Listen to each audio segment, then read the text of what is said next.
I spent my whole childhood in the woods behind my house.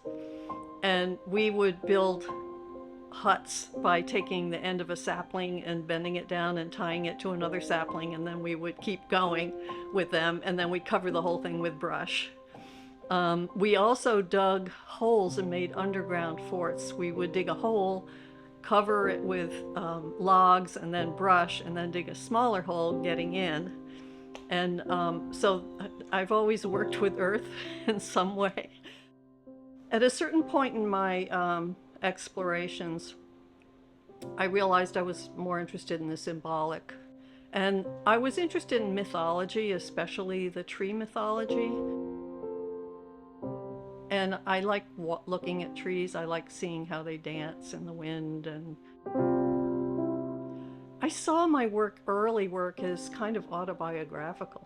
When I'm making these tree figures, it's me as a tree. And as a matter of fact, many Halloweens I dressed as a tree. That's my alter ego. So I was thinking about Daphne and about caryatids, the Greek caryatids, which were the columns that held up the buildings. I was reading Robert Graves, The White Goddess, and kind of also trying to figure out my place in the art world as a female artist.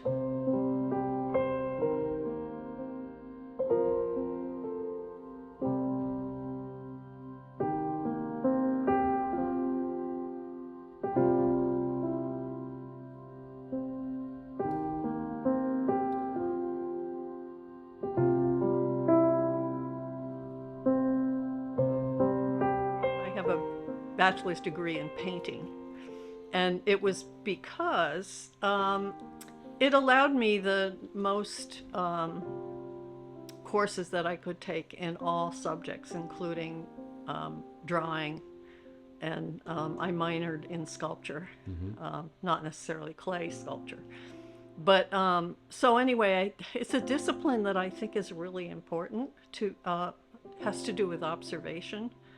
And I've always drawn, I've always made sculpture, and I don't draw my sculptures first. They're related because I'm interested in the same subject area, but they're parallel. I've always done drawings and clay.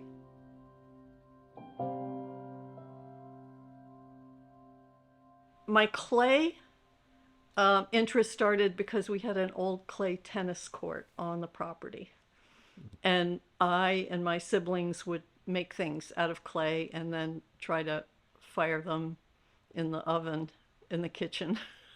We had no idea, absolutely no idea. We knew you could make things out of it. And so that's kind of how I've always been making things my whole life, making huts in the woods or trying to make pots out of clay.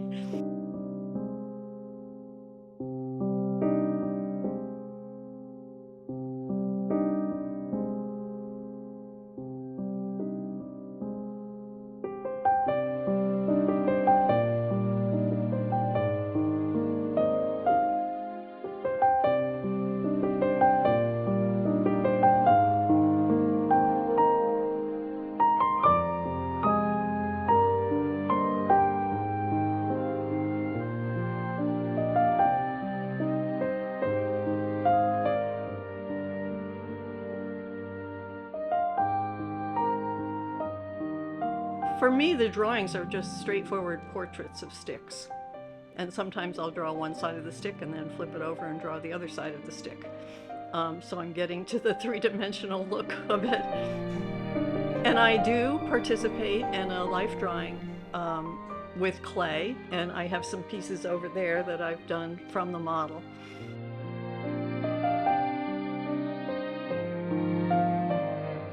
I remember one time, we used to spend our summers at Middle Dam on Richardson Lake, and we went over to the cliffs on the other side of Lakewood Camps, and it was a sand cliff, and my siblings and I sculpted a huge nude reclining across.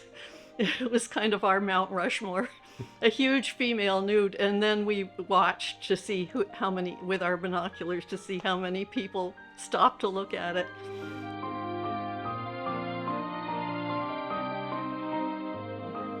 One of the things that Robert Graves says in his book is that I took to heart, be the muse in the complete sense. Don't be someone else's muse. He said, speak with antique authority and be the mother, lover, and the hag all together. And I love that. It gave me permission.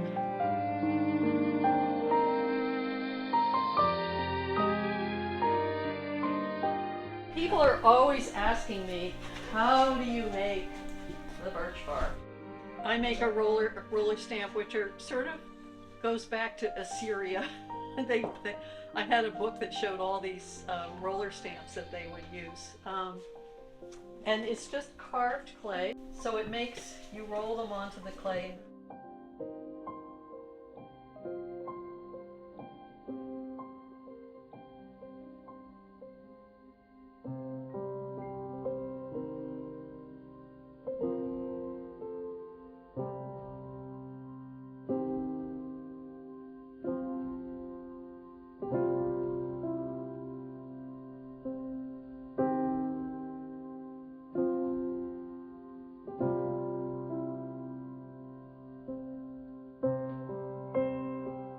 I went up to Borestone Mountain and I went on a hike, and I was off in the woods, and there was so much wonderful moss and birch bark just lying on the ground. I felt, at the time, I felt I needed comfort. I think my father had just died, et cetera, et cetera. So I felt like if I could lie down on the ground and pull this stuff over me, it would feel like comfort, like a blanket. And then the later ones, I was listening to a lot of jazz as I traveled back and forth to Connecticut. This one is called Riff, and I'm using jazz terms on some of them. I mean, it has to do with a flow of some sort, like a river would flow, like rapids, or so I was really reacting to jazz in a way. And I have some so that you can carve your own, and you can carve things into it, and we will try them out. Thanks. The deeper the carving, the more it will show up.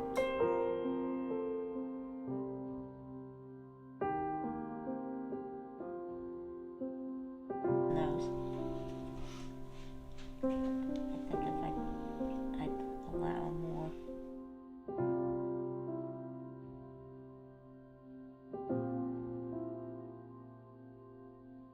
I think what I would do is make the edge a little more user-friendly.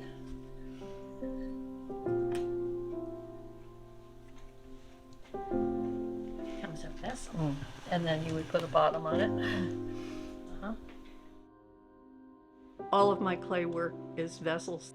Even these tall sculptures have an interior space, which is really important in the world of clay, is to have that interior space. It's like the spirit resides inside it. So vessels can be functional or non-functional. But the function of a ceremonial vessel is to hold the ceremonial meaning. So a lot of things are vessels. So the better description is it domestic ware functional or is it ceremonial functional? And I do make bowls that are intended to be used. And I try to bring my aesthetic, my sculptural drawing aesthetic into making bowls. And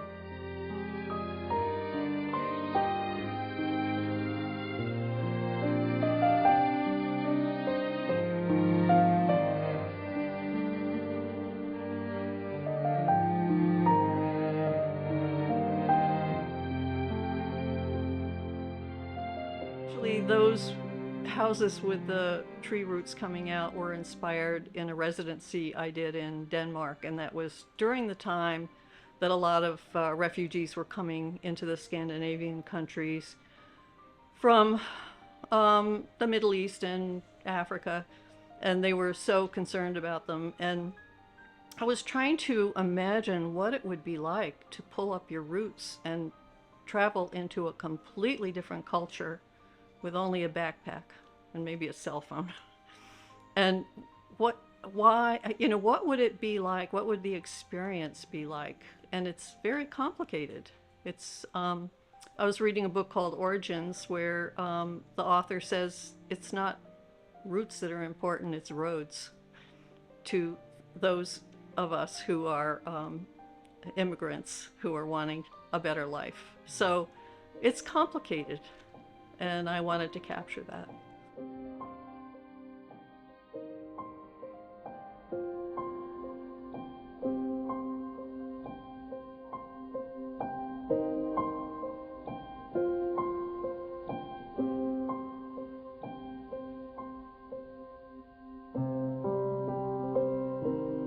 That I've done 11% for art projects in Maine schools. I think you have to consider what the site wants and needs, unless you want to go completely abstract, which so nobody can interpret it in a funny way, you know.